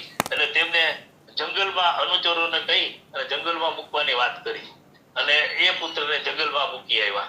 અને ત્યાર પછી ત્યાં બૌદ્ધ સંપ્રદાયનો બોધિસત્વ ત્યાંથી એક સંઘ નીકળતો, જેમના ગુરુજી હતા અવલોકિતેશ્વર. અવલોકિતેશ્વરે એમ નાગાર્જુનને જંગલમાં જોયો. એને પોતે પોતાની પાસે બોલાવી અને એને આશીર્વાદ આપી અને ચિરાયુષ્ય પ્રદાન કરી દીધું. અને નાલંદા વિશ્વવિદ્યાલયમાં જતા જતા કાશીમાં ને ત્યાંથી નાલંદા જઈ અને એને ત્યાં રસશાસ્ત્રના અભ્યાસ માટે આ નાગાર્જુનને દાખલ કરી દીધો. અને ત્યાર પછી એ રસવિદ્યા શીખવાનું એને ચાલુ કર્યું. ધીરે ધીરે એ રસશાસ્ત્રની અંદર પારંગત થયો. એમને જાણવા મળ્યું કે 7 સમુદ્ર પર એક મહાત્મા છે, એમને સુવર્ણ વિદ્યા આવડે છે. ત્યારે નાગાર્જુનને વિદ્યા નહોતી આવડતી એટલે તેઓ માયુરી વિદ્યા જાણતા હતા. અને એમના એક ગુરુ હતા પાદરીપ્ત, એમને એક લેપ તૈયાર કર્યો હતો. એ લેપ દ્વારા એ ઉડ્ડયન શિક્ષક એટલે ખેંચની ગુટિકા પણ બનાવી અને એ પણ થઈ શકે. એટલે મોઢાની અંદર ગુટિકા રાખવાની અને પગની અંદર પણ લેપ કરી શકે. આવી રીતે આવી વિદ્યાઓ હતી. આ વિદ્યાઓ દ્વારા વૃક્ષના 2 પાન તોડી અને એ લેપ કરી અને સમુદ્રને પાર જઈ અને સન્યાસી પાસે ગયા. તો સન્યાસીને આશ્ચર્ય થયું કે આ વટના પાન ઉપર દરિયો ચડીને આવ્યો. તો એને કીધું કે તું મને આ બીજું પાન આપી દે. તો કે હું આપી દઉં, પણ તમે શું આપશો? તો હું તને સોનાની વિદ્યા આપું, સુવર્ણ વિદ્યા. ત્યારે નાગાર્જુને હા પાડી અને પછી ગુરુ પાસે ઘણા વર્ષો સુધી રહી, ગુરુની ખૂબ સેવા કરી અને એને પ્રસન્ન કરી અને એ વિદ્યા પ્રાપ્ત કરી. અને એમને વટનું પાન પણ એમને આપી દીધું. ફરીથી બીજા વટના પાન સાથે પોતાનો પ્રયોગ કરી અને ફરીથી પોતે આવી ગયા પોતાના વતનની અંદર, એટલે ભારતની અંદર આવી અને તે વખતે જોયું તો લોકો ટપોટપ મળતા હતા, દરિદ્રતા ખૂબ હતી અને 3-4 દુષ્કાળ હતા, અનાજ ખૂટી ગયું હતું અને જોયું તો આ દુર્દશા જોઈ અને બહુ દ્રવિત થઈ ગયા અને પછી એને પ્રતિજ્ઞા કરી, સિદ્ધે રસે કરી છે આમી નિર્દારિદ્રમ નિધન જગત, આ ભારતને સિદ્ધ કરી અને આ જગતની દરિદ્રતા એટલે અમારા સમાજની દરિદ્રતા હું, અમારા દેશની દરિદ્રતા હું દૂર કરી દઈશ. એટલે એમને હાથીની અંબાડી ઉપર બેસી તાંબાના અને પિત્તળના વાસણો ભેગા કર્યા આખા રાજ્યના અને એના ઉપર ભારત નો કુંભ લઈ આવી એના ઉપર છંટકાવ કરી અને બધા વાસણોને સોનાના બનાવી દીધા. આ રીતે એ વાસણો નાના નાના સઠવાળા વાહનો દ્વારા આજુબાજુના દેશમાં જઈ અને અનાજ વગેરે લઈ આવ્યા અને એ રીતે એને દરિદ્રતા દૂર કરી દીધી. આ છે આપણા બીજા નાગાર્જુન. ત્રીજા નાગાર્જુન, અને આ બીજા નાગાર્જુનની વાત છેલ્લે કહી દઉં કે 600 વર્ષ સુધી એ જીવા હતા. એટલે સવાલ એ થાય છે કે આ લાંબુ આયુષ્ય જીવનાર બીજા અને ત્રીજા નાગાર્જુન પણ એક હોઈ શકે એવું પણ ઘણા શાસ્ત્રકારો અને આપણા વિદ્વાન વૈદો માને છે. આ ત્રીજા નાગાર્જુન બૌદ્ધ હતા. તેમને લુપ્ત થતી સુશ્રુત સંહિતા 9મી શતાબ્દીમાં જીર્ણોદ્ધાર કર્યો. એ બૌદ્ધ સંપ્રદાયના હતા એટલે અહિંસા પરોપ ધર્મ માનતા હતા. એટલે એમને ચીરફાડ અને સર્જરી ના વિરોધી હતા. એટલે સુશ્રુત સંહિતામાં અમુક ભાગ એને કાઢી અને એને નવું સંસ્કારણ કર્યું. પણ આ સંહિતા બહુ જાજી ચાલી નહીં, કારણ કે એ સર્જરીને રૂંધાવતી હતી. આનો ઉલ્લેખ અલ્બેરીની નામના એક ચીની યાત્રીએ કરેલો છે, જેઓ 33 વર્ષ સુધી ભારતમાં રહી અને ભારતના સંસ્કૃતના અને રસશાસ્ત્રના આ ગ્રંથોનો અભ્યાસ કરી અને એને ચીની ભાષાની અંદર અનુવાદ કર્યો હતો અને તે પોતાના વતનમાં તે લઈ ગયા હતા. એટલે એ લખેલું છે કે મારાથી 150 વર્ષ પૂર્વ આ નાગાર્જુન થઈ ગયેલા બીજા અને ત્રીજા નાગાર્જુનની વાત અહીં જાણવા મળે છે. એટલે આ રીતે આપણે કહી શકાય લોહવાદ અને દેહવાદ આ બંને સ્થિતિ આ નાગાર્જુનની હોઈ શકે. ચોથા નાગાર્જુન 9મી શતાબ્દીમાં ભાગલપુર બિહારની અંદર છે, જેમાં વિક્રમશિલા નામની વિશ્વવિદ્યાલય, જેમ તક્ષશિલા અને નાલંદા તો હતી જ મેન, અને ત્રીજી આ વિક્રમશિલા વિશ્વવિદ્યાલય હતી જેના કુલપતિ આચાર્ય નાગાર્જુન હતા. એ પણ ચોથા નાગાર્જુન કહેવાય છે, જે ઉચ્ચ કોટીના વિદ્વાન હતા અને બૌદ્ધ હતા. અને વિક્રમશિલામાં જાદુ ટોના, ઇન્દ્રજાલ, તાંત્રિક વિદ્યા, ચમત્કારિક વિદ્યાના અભ્યાસ કરતા હતા. તેમણે ઘણા ગ્રંથોની રચના કરી. તેમાંથી આજે યોગ રત્નમાલા નામનો ગ્રંથ એમના ઉપલબ્ધ છે. બાકીના બધા ગ્રંથ નષ્ટ થઈ ગયા છે. ધાર્મિક પુરાણ ગ્રંથોમાં પણ નાગાર્જુનની વાતનો ઉલ્લેખ કરે છે. નાગાર્જુન પોતાના ખાસ શિષ્યોને આખી દુનિયામાં ગરીબી દૂર થાય એના માટે બહુ મોટો સોનાનો પ્રયોગ કરવા માટે એકવાર બધા શિષ્યોને ભેગા કર્યા અને કીધું કે આજે હું આખી દુનિયાના કોઈ પણ વ્યક્તિ અત્યારે ધનાઢ્ય નહીં હોય એવો નહીં થાય, તમે મારી સામે આવી જાઓ. એટલે બહુ મોટો પ્રયોગ કરવા જઈ રહ્યા હતા. ત્યારે લક્ષ્મીજી વિષ્ણુ ભગવાન પાસે શેષનાગ ઉપર પગ દબાવતા વાત કરી કે હે નાથ, આજે હું તમારી છું, કાલે હું નાગાર્જુન પાસે જતી રહીશ. કેમ? તો કે સુવર્ણ વિદ્યા જાહેર થઈ જાય છે અને આપણે તો આ વિદ્યા ગુપ્ત રાખવાની વાત છે. તો આ વિદ્યા જાહેર થાય તો મારી કિંમત શું લક્ષ્મીજીની? તો તરત જ વિષ્ણુ સમજી ગયા, એને શેષનાગને ઈશારો કર્યો. એટલે શેષનાગ તરત જ કોબરાનું સ્વરૂપ, નાનું સ્વરૂપ ધારણ કરી અને નાગાર્જુન સમક્ષ હાજર થઈ ગયા. ત્યારે નાગાર્જુન તો તાંત્રિક હતા, માંત્રિક હતા અને સિદ્ધ હતા. એમને તરત ખ્યાલ આવી ગયો, હે શેષ, આવો, પધારો અને તમારી સ્વામીજીની આજ્ઞાનું પાલન કરો. એટલે તરત જ શેષે એના પગ ઉપર દંશ મારી દીધો અને ત્યાં નાગાર્જુન એ રીતે દેહ છોડી દીધો. આ રીતે જે સોનાનો પ્રયોગ મોટો કરવાનો હતો એ ન થઈ શક્યો. એનું કારણ પણ કુદરતનું છે, જે વિષ્ણુજીનું કહી તો ચાલે. આ રીતે મહાભારતની અંદર પણ કૃત્રિમ સુવર્ણનો ઉલ્લેખ, જેમ કૌટિલ્ય અર્થશાસ્ત્રમાં ચાણક્યએ પણ કૃત્રિમ સોના વિશે વાત કરી, તે મહાભારતની અંદર કૃત્રિમ સોનું ભગવાન શ્રી કૃષ્ણ પાસે હતું અને એની બહેન સુભદ્રાને જ્યારે અર્જુન સાથે લગ્ન કરી વળાવવા માટે આવ્યા ત્યારે 10 માણસના વજનનું કૃત્રિમ સોનું તેને અર્જુનને દહેજમાં આપેલું હતું. એવો પણ આપણે મહાભારતની અંદર આ પારામાંથી બનાવેલું સોનાનો ઉલ્લેખ જોવા મળે છે. સિંધુ ઘાટીની સભ્યતાની અંદર રસાતળ 4000 વર્ષ પૂર્વ સિંધુ ઘાટી, મોહેંજો-દડો, હડપ્પા સંસ્કૃતિ અંદર અવશેષો જ્યારે મળ્યા ત્યારે તેમાં જોયું કે જુદી જુદી ઔષધિઓની સાથે વાસણો, યંત્રો, ઓજારો, સોના, ચાંદી, તાંબુ, કાંસ્ય, વૈદુર્ય, નીલમ, હડતાલ, શિલાજીત, ગેરી, શંખ, કોડી વગેરે અને પારાથી ઉડનાર અનેક જહાજના અવશેષો મળ્યા. જે એક ચેમ્બરની અંદર પારો ભરવામાં આવતો અને એક ખેંચની ગતિથી પારદને વિમાનને ઉડાડી શકતો. આ ટાઈપનો વૈભવ, સુખ, સમૃદ્ધિ એ જમાનાની અંદર મોજૂદ હતી, જે આજના અમેરિકા જેવા સમૃદ્ધ દેશો પણ ત્યાં સુધી પહોંચી શક્યા નથી.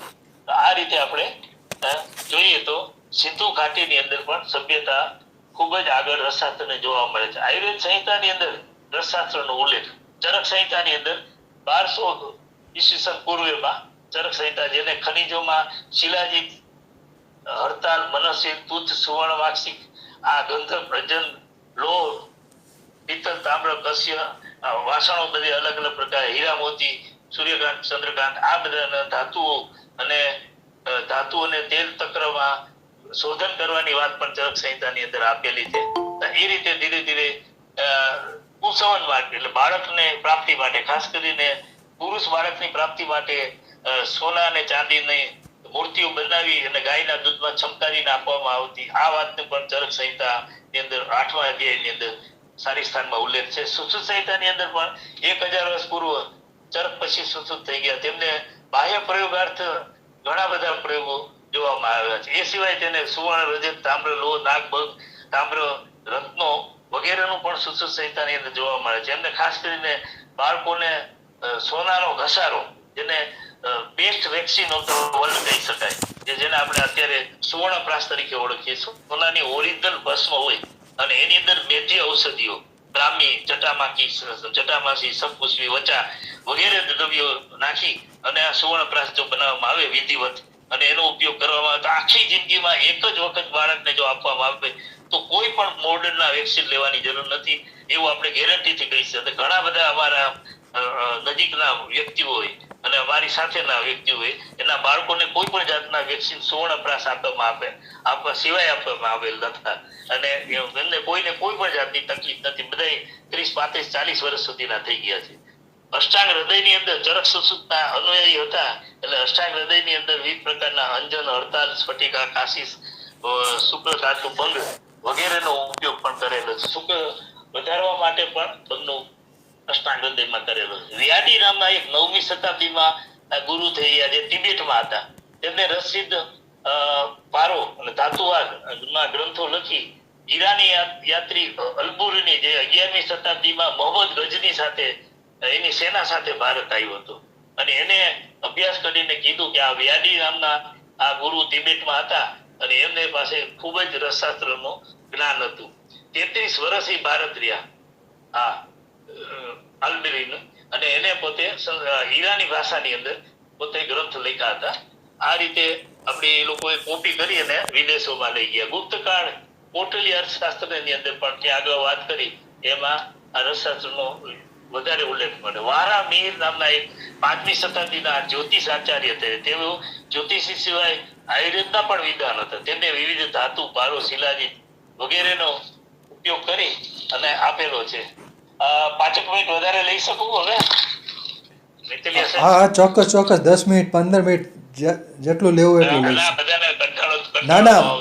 બધાને મજા આવે છે, બધા શાંતિથી સાંભળે છે, બહુ મજા આવે છે. સૌથી જૂના પ્રાચીન ગ્રંથોમાં રસેન્દ્ર મંગલ અને કક્ષપુટ, લોહ શાસ્ત્ર, કાક ચંડીશ્વર તંત્ર આવા નાગાર્જુને લખેલા છે. જેમાંથી અમારી યુનિવર્સિટીમાં હસ્તલિખિત નાગાર્જુનનો રસેન્દ્ર મંગલ મારી પાસે 4 અધ્યાયમાં છે.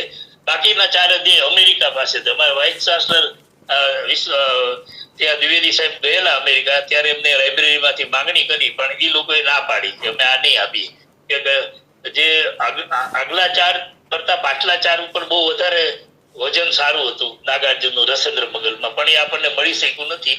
અત્યારે અમેરિકન લાઇબ્રેરીની અંદર છે. એની અંદર આખું સુવર્ણ વિદ્યા વગેરે આપેલી છે. યોગ રત્નાકર માલા એક નાગાર્જુને લખેલું અનુવાદ, અને એનું અનુવાદ 1914માં વેકેશસ પ્રેસમાંથી દક્ષિણ ભારતની અંદર થયેલું. કલ્યાણકારક નામના એક જૈન આચાર્ય થઈ ગયા, જેમને ઉગ્રતાચાર્ય કહેવામાં આવે છે, જે 8મી શતાબ્દીમાં થઈ ગયા, એટલે નાગાર્જુનની આજુબાજુ. તેમને પણ રસ ઔષધિનો ઉલ્લેખ કરીને લખેલો છે. એમને કલ્યાણકારક નામનો જૈન જૈન લોકો માટે અહિંસક ગ્રંથ લખેલો છે. એટલે કોઈ પણ જાતના જેની અંદર કુકડા ન આવે કે બીજા માંસ મટન મચ્છી વગેરે ન આવે એવી ઔષધિઓ તૈયાર કરી અને જૈન લોકો માટે હિંસા વગરનો કલ્યાણકારક નામનો ગ્રંથ લખેલો છે, જે હમણાં જ અમે એક જૈન આચાર્યને આપેલું અને ભવિષ્યમાં જૈન લોકોને ઔષધિ બનાવવા માટે જે મોટે ભાગે વાનસ્પતિક ચિકિત્સાનો ગ્રંથ છે, એ ભવિષ્યમાં જૈન લોકો માટે આયોજન કરવાનું વિચારણા ચાલી રહી છે. પછી સમરાંગણ સૂત્રધાર નામનું રાજા ભોજે લખેલો છે, જે 22 પ્રકારના વિમાન ચલાવવા માટેનો ઉલ્લેખ એની અંદર આપેલો છે. રાજા ભોજે એ જમાનાની અંદર જે મોહેંજો-દડોના એના અવશેષો મળી આવ્યા છે. રસાણવ નામના ભૈરવાનંદ યોગી દ્વારા લખેલો આ ગ્રંથ ધાતુવાદ અને દેહવાદનો ઉલ્લેખ છે. એટલે અધમો ખગવાદ બિલવાદ મધ્યમ ઉત્તમો મંત્રવાદ રસવાદો મહોત્તમ. એટલે રસવાદ છે એ સૌથી ઉત્તમ છે. ખગવાદ એટલે કે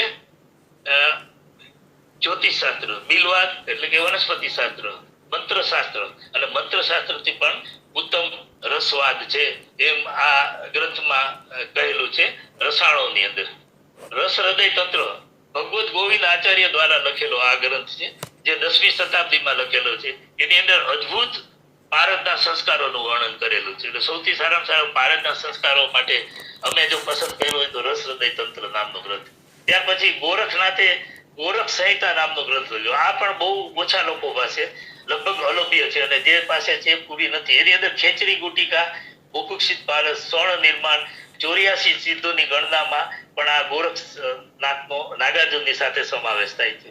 એટલે એ ગ્રંથ પણ અત્યારે બહુ ઓછા પાસે છે. રસેન્દ્ર ચૂડામણી આચાર્ય સોમદેવે 12મી શતાબ્દીમાં લખેલો છે, જેને રસ ઉપરસ સાધારણ રસ વગેરે વ્યવસ્થિત રીતે ધાતુઓના પ્રકારો વગેરે લખેલા છે. રસપ્રકાશ સુધાકર 12મી શતાબ્દીના જૂનાગઢના યશોધર ભટ્ટે 12મી શતાબ્દીમાં લખેલો આ ગ્રંથ છે, જેની અંદર યંત્ર, ઉપયંત્ર, લોહ, રત્નનું વર્ણન અને કૃત્રિમ ધાતુનું વર્ણન પણ આપેલું છે, જેનું સિદ્ધચંદ્ર મિશ્રાજીએ 1986 થી ટીકા કરી. સિદ્ધચંદ્ર મિશ્રાજી ની પાસે અમે પણ ભણેલા, જે અત્યારે 96 વર્ષની ઉંમરના છે અને બનારસ હિન્દુ યુનિવર્સિટી સંસ્કૃત વિદ્યાપીઠમાં પ્રોફેસર હતા અને અહીંયા યુનિવર્સિટીમાં પ્રિન્સિપાલ અને ફાર્મસીના ડાયરેક્ટર હતા. એમની પાસે પણ અમે અભ્યાસ કર્યો. એટલે 15 થી વધારે ગ્રંથોનું વ્યાખ્યાન, ટીકાઓ અને ટિપ્પણી કરેલી છે. સિદ્ધચંદ્ર મિશ્રા આજે પણ જીવિત છે અને મહિનામાં એકાદ બે વખત ફોનથી અમારે વાત પણ થાય છે. એ અત્યારના યુગના સૌથી પ્રાચીન રસશાસ્ત્રી ગણવામાં આવે છે. રસરત્ન સમુચય આ ગ્રંથ વ્યવસ્થિત રીતે 13મી શતાબ્દીમાં લખેલો સિંહ ગુપ્તના પુત્ર વાઘભટ્ટે લખેલો. એ વાઘભટ્ટ એટલે અષ્ટાંગ હૃદયના અક્ષાંગ સંગ્રહવાળા નહીં, રસ વાઘભટ્ટ તરીકે લેવાના, જેમાં 30 અધ્યાયો છે અને ક્રમબદ્ધ રીતે વર્ણન કરેલું છે. તો ભારત વર્ષની અંદર એ શ્રેષ્ઠ ટીકા કરેલી હોય તો એ અનંત કુલકર્ણીજી નામના એમએસસી કેમિસ્ટ્રી, જેમને અભ્યાસ કરેલો હતો મોડર્ન કેમિસ્ટ્રીમાં, એ જ્યારે અહીંયા જામનગર આવેલા ત્યારે એમને જોયું કે રસરત્ન સમુચય દ્વારા એક ચિકિત્સા આપેલી છે જોરની. એટલે કોઈ પણ એક તાવ આવી ગયેલો, કોઈ પણ ચિકિત્સક એને મટાડી શકતા નતા, મોડર્ન ચિકિત્સકો. પછી એક રસ વૈદ્ય એમને એક યોગ આપ્યો અને એનાથી એનો તાવ મટી ગયો. એટલે એની આખી જિંદગી રસશાસ્ત્રને સમર્પિત કરી દીધી અને ત્યાર પછી એને રસશાસ્ત્રનો અભ્યાસ શરૂ કર્યો અને દુનિયાની શ્રેષ્ઠ ટીકા લખી હોય તો અનંત કુલકર્ણીજીએ, જેઓ મહારાષ્ટ્રીયન હતા અને સંસ્કૃત જ્ઞાન પણ સારું હતું અને ટીકા ટિપ્પણીમાં રસરત્ન સમુચય 13મી શતાબ્દીનો શ્રેષ્ઠ આયુર્વેદનો હેન્ડબુક તરીકે અત્યારે પણ યુનિવર્સિટીની અંદર પ્રખ્યાત છે. રસરત્નાકર 13મી શતાબ્દીના પાર્વતી પુત્ર નિત્યાનંદ દ્વારા લખેલો આ ગ્રંથ છે.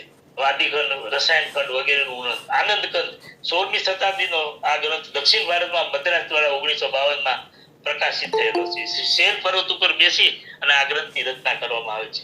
રસાધ્યાય આ ગ્રંથ 13મી શતાબ્દીમાં આચાર્ય કંકાલ યોગી જૈન દ્વારા કરવામાં આવેલો છે. રસોપનિષદ આ ગ્રંથ 1959માં પૃષ્ઠપાલ કારડા અજમેરની બાજુમાં ત્યાંથી પ્રકાશિત થયેલો, જેમાં પારાનો દાર્શનિક રૂપ અને રસદ્રવ્યનું વર્ણન કરવામાં આવેલું છે. રસ પદ્ધતિ આ 13મી શતાબ્દીનો લખેલો આચાર્ય બિંદુ દ્વારા લખેલો આપેલો છે અને આખો ગ્રંથ સાદુર વિક્રિય છંદ દ્વારા તૈયાર કરવામાં આવેલો છે. યાદવજી ત્રિકમજી આચાર્ય તેમની ટીકા ટિપ્પણી કરી, પાછળથી સિદ્ધચંદ્ર મિશ્રાજીએ પણ વ્યાખ્યા કરેલી. રસેશ્વર દર્શન, રસેશ્વર એટલે પારાનું દર્શન જો કોઈ હોય તો એ સારામાં સારું 14મી શતાબ્દીમાં માધવકૃત ગ્રંથ છે, જેમાં પારદ દ્વારા મોક્ષ અને શરીરનું સ્થિરીકરણ વગેરેનું પણ આધ્યાત્મક વર્ણન કરવામાં આવે છે. સારંગધર સંહિતા 13મી શતાબ્દીનો આચાર્ય સારંગધર મિશ્રએ લખેલો શ્રેષ્ઠ ભેષજ કલ્પનાનો એટલે વનસ્પતિ ચિકિત્સાનો ગ્રંથ, જે અત્યારે અમારો રસશાસ્ત્ર અને ભેષજ કલ્પના હર્બલ મેડિસિનનો જે ગ્રંથ છે એમાં સારંગધર સંહિતા સારામાં સારો ગણવામાં આવે છે. બીજો ભાવ પ્રકાશ ગણવામાં આવે છે. રસ ચિંતામણી આ 15મી શતાબ્દીમાં આચાર્ય અનંતદેવે લખેલો આ ગ્રંથ છે. એમાં 20 પ્રકારના પારદની ભસ્મ ઉપર વર્ણન કરેલું. રસમંજરી 15મી શતાબ્દીમાં સિદ્ધ શાલીનાથ દ્વારા લખવામાં આવેલા આ ગ્રંથ છે. રસેન્દ્ર ચિંતામણી 15મી શતાબ્દીમાં સિદ્ધ કાલનાથ દ્વારા લખેલું છે. લોહ સર્વસ્વમ 15મી શતાબ્દીમાં આચાર્ય સુરેશ્વરે લખેલો ગ્રંથ. રસસાર 15મી શતાબ્દીમાં આચાર્ય ગોવિંદ આચાર્ય લખેલો છે. આ રીતે રસેન્દ્ર સાર ગ્રંથ 16મી શતાબ્દીમાં આચાર્ય કૃષ્ણપાલ ભટ્ટે લખેલો છે. ભાવ પ્રકાશ 16મી શતાબ્દીમાં આચાર્ય ભાવ મિશ્ર દ્વારા જે આયુર્વેદનો શ્રેષ્ઠ વનસ્પતિ કલ્પનાઓનો આ ગ્રંથ ગણી શકાય. અને પાછળથી એનું બ્રહ્મશંકર મિશ્ર તથા કૃષ્ણચંદ્ર ચુનેકર દ્વારા પણ એની ટીકાઓ વિસ્તૃત રૂપમાં લખવામાં આવેલી છે. આ સિવાય રસશાસ્ત્ર અનેક પ્રાચીન ગ્રંથો જોવા મળે છે, જેમ કે રસ પ્રદીપ 16મી શતાબ્દીમાં આચાર્ય પ્રાણનાથ, રસ કૌમુદી 16મી શતાબ્દીમાં આચાર્ય જ્ઞાનેન્દ્ર શર્માજી, વસવ રાજ્ય કર્ણાટકના વસવ રાજ દ્વારા રસ કામધેનુ 17મી શતાબ્દી શ્રી ચૂડામણી મિશ્ર દ્વારા, બૃહદ યોગ તરંગીની 18મી શતાબ્દીમાં ત્રિમલ ભટ્ટ દ્વારા, આયુર્વેદ પ્રકાશ 18મી શતાબ્દી આચાર્ય માધવ દ્વારા, યોગ તરંગીની 18મી શતાબ્દી ત્રિમલ ભટ્ટ દ્વારા, 1956માં ગોંડલ રસ છાત્ર દ્વારા જે જીવરામ કાલિદાસ હતા, જેને બહુ મોટું બિરુદ રસશાસ્ત્રનું આખા સૌરાષ્ટ્રમાં આપવામાં આવેલું, ગુજરાતમાં આપીએ તોય ચાલે, વૃદ્ધિવાદી ખંડ વગેરે લખેલા હતા. અને એમને જે ગ્રંથ લખેલા હતા એમના ઉપરથી એમના શિષ્ય આચાર્ય જે તૈયાર કર્યા હતા, અને એમને બનારસ હિન્દુ યુનિવર્સિટીમાં બિરલા મંદિરમાં જઈ અને 18 મણ સોનું રસશાસ્ત્રી તરીકે બનાવ્યું. અને એની સામે સોની હતા અને સાથે સાથે અલગ અલગ કેમિસ્ટ્રીના વિદ્વાનો પણ હતા. મોરારજી દેસાઈના સેક્રેટરી પણ ત્યાં હાજર હતા અને 18 મણ સોનું લઈ હિન્દુ મહાસભાને એને દાનમાં આપી દીધું. ત્યાર પછી મોરારજી દેસાઈ એમને બોલાવ્યા, સેક્રેટરી બોલાવ્યા કે તમે અમારે ત્યાં દિલ્હી આવી જાઓ અને તમને બધી જાતની સગવડતા આપવામાં આવશે. પણ એમને હાથ જોડી ના કહી અને ટ્રેનમાં બેસી ગયા, પણ અહીં ગોંડલ સુધી પહોંચી ન શક્યા. રાજકોટ એમનું ડેથ બોડી મળ્યું. રસ્તામાં એને ગુંડાઓ ભટકાઈ ગયા. એટલે આ વિદ્યા એસા વિદ્યા પુત્ર સે ભી ન કથઈ હતી, જે વાત કરેલી છે કે જાહેર કરવા માટેની આ વિદ્યાઓ નથી. લોકો સાધુ મુનિઓ તાંબાનો કે કોઈ પણ જગમગ સિલ્વરનો નાનો સિક્કો લઈ હુક્કામાં રાખી એમાં ચલમ ભરી અને પીએ. હુક્કો પૂરો થાય એટલે નીચે ઘા કરે અને એની અંદરથી સોનાનો સિક્કો દે, જા બેટા સબકે લીએ રબડી જલેબી સબ લેકે આવો, મીઠાઈ વગેરે સબ.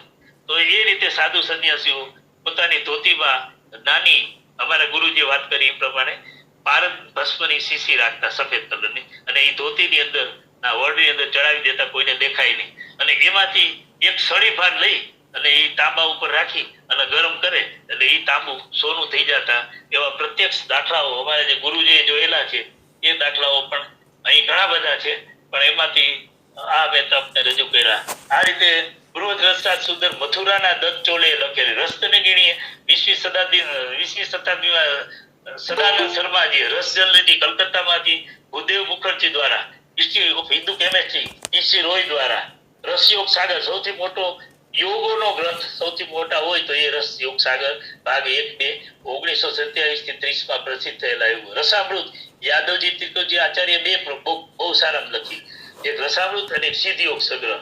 આ રીતે યાદવજી ત્રિકોજી આચાર્ય પણ અહીંયા અમારી યુનિવર્સિટીની અંદર પ્રોફેસર અને પ્રિન્સિપાલ ભગવત કુલકર્ણીની જેમ રહી ચૂક્યા છે. રસરાજ મહોદધિ 1923માં ભગવાનજી દાસજીએ કરેલ. રસેન્દ્ર પુરાણ 1916માં શિવદાસ શર્માએ કરેલ. ભારતીય રસશાસ્ત્ર વામણ ગણેશ દેસાઈ. એવી રીતે ભારતીય રસશાસ્ત્ર બાપાલાલ વૈદ્ય ગુજરાતીમાં લખેલું. અને હરિશંકર શર્મા, જેનો દીકરો સતીશ શર્મા અમારી સાથે ભણતો અને નાગાર્જુન ફાર્મસી અમદાવાદમાં ચલાવે છે, એ હરિશંકર શર્માએ શ્રેષ્ઠ ગુજરાતીમાં આપણી આ રસશાસ્ત્રની, ભારતીય રસશાસ્ત્રની બુક લખેલી છે. કુપીપકો વિજ્ઞાન અને ભસ્મ વિજ્ઞાન એ હરિશરણાનંદજી નામના એક બહુ પ્રખ્યાત રસશાસ્ત્રી થઈ ગયા. એમને કુપીપકોના અને ભસ્મના એક્સપર્ટ ના ગ્રંથો સારામાં સારા લખેલા છે. રસેન્દ્ર સંપ્રદાય, રસ સંભવ, રસ ચિકિત્સા, રસ ધાતુ વિજ્ઞાન, ભારત વિદ્યાને વાસુદેવ કુલશંકર આચાર્ય જેઓ રાજકોટના હતા અને તેમને ભારત વિદ્યાને ઉપર ખૂબ જ સારું વર્ણન કરેલું છે અને એમને પણ અષ્ટ સંસ્કારો અને અષ્ટાદશ સંસ્કારો મેળવવાનો પ્રયત્ન કરેલો, પણ છેલ્લે એમનું પણ આ પ્રયોગો કરતા કરતા અવસાન થઈ ગયેલું. એ પણ આ આપણા ખાસ પૂજનીય અને અમારા ત્યાં પ્રોફેસર તરીકે પણ હતા. આ રીતે હજુ પણ રસ ગ્રંથોની રચના અથવા તો રસશાસ્ત્રના ગ્રંથોનો જે નષ્ટ થઈ ગયા છે આપણી પાસે અત્યારે 2% ની આજુબાજુ કહી તો ત્યારે 98% હું આપને રજૂ નથી કરી શક્યો. ઘણા ગ્રંથો એવા છે કે હજુ પણ મારી ઈચ્છા છે કે હજી 10-15 ગ્રંથો વિશે વાત કરું, પણ અહીં સમય મર્યાદાને ધ્યાનમાં રાખી હું મારી વાણીને વિરામ આપું છું. જય ધન્વંતરી, નમસ્કાર. જય ધન્વંતરી, જય ધન્વંતરી. ખૂબ ખૂબ આભાર બલદાણિયા સાહેબ. સરસ રસપ્રદ જાણકારી આપી, રસશાસ્ત્રનો ઇતિહાસ વિશે સરસ માહિતી આપી અને એક ધારું વક્તવ્ય આપ્યું. ખૂબ ખૂબ આભાર ડૉક્ટર કિશોરભાઈ બલદાણિયા સાહેબ. સરસ રહ્યું વક્તવ્ય. હવે વૈદ્ય શ્રી વિનોદભાઈ ઠક્કર સાહેબને વિનંતી કે 2 શબ્દો કહે. ઠક્કર સાહેબ. જય ધન્વંતરી. માનનીય કિશોરભાઈ બલદાડિયા સાહેબે 2 હાથ જોડીને નમસ્કાર, વંદન. રસશાસ્ત્ર એ વર્તમાન સમયમાં પ્રચલિત વધારે જોવા મળે છે, પણ બલદાણિયા સાહેબે જે આપણને ઇતિહાસના સારમાં પ્રથમ શિવજી કૃત અને અન્ય દેવો અને પછી બીજો એમને જે ઉલ્લેખ કર્યો સિદ્ધ. હવે સિદ્ધની વ્યાખ્યા જોઈએ તો સિદ્ધિ જેને પ્રાપ્ત કરી એને સિદ્ધ કહેવાય. એટલે જે લોકોએ પ્રેક્ટિકલમાં સિદ્ધિ પ્રાપ્ત કરી એને સિદ્ધ તરીકે બિરદાવવામાં આવ્યા. એક વાત કદાચ મારી ભૂલ હોય તો બલદાણિયા સાહેબ સુધારી લેશે, પણ નાગાર્જુનના જેટલા અસ્તિત્વ અથવા જેટલા નાગાર્જુનોની યાદી છે એમાં એક નાગાર્જુન જે હાલમાં આપણું વલભીપુર છે ગુજરાતનું, ત્યાં પણ એક નાગાર્જુનનો ઉલ્લેખ જોવા મળે છે. હવે બીજી એક વાત કે જેટલા સિદ્ધો અને જે સુવર્ણ ની સિદ્ધિઓ પ્રાપ્ત હતા એ લોકોને જે સાહેબે હમણાં શ્લોક કીધો કે આ વિદ્યા પોતાના પુત્રને પણ ન શીખવાડવી, એનું રહસ્ય પણ સાહેબે કીધું.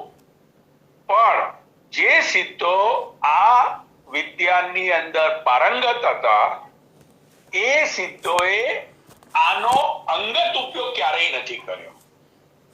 દેવ કાર્ય અને જન કાર્ય માટે જ આ ઉપયોગ કરતા હતા. આવું શાસ્ત્રમાં પણ કહેવામાં આવ્યું છે અને વાસ્તવમાં પણ સત્ય છે, શાસ્ત્ર આધારિત. હવે બીજી એક વાત રસની, તો રસની અંદર જે સાહેબે ગંધક અને પારદ એને ભેગા કરીને જે ઔષધમાં વપરાય છે અને આ સંયોજનને કજલી તરીકે જોવામાં આવે છે. પણ સૌથી અગત્યની વાત વર્તમાન સ્થિતિમાં સાહેબે જે સમાપન વખતે જે કીધું કે હાલ આપણી પાસે 2% શાસ્ત્ર અસ્તિત્વમાં છે, 98% લુપ્ત થઈ ગયું છે.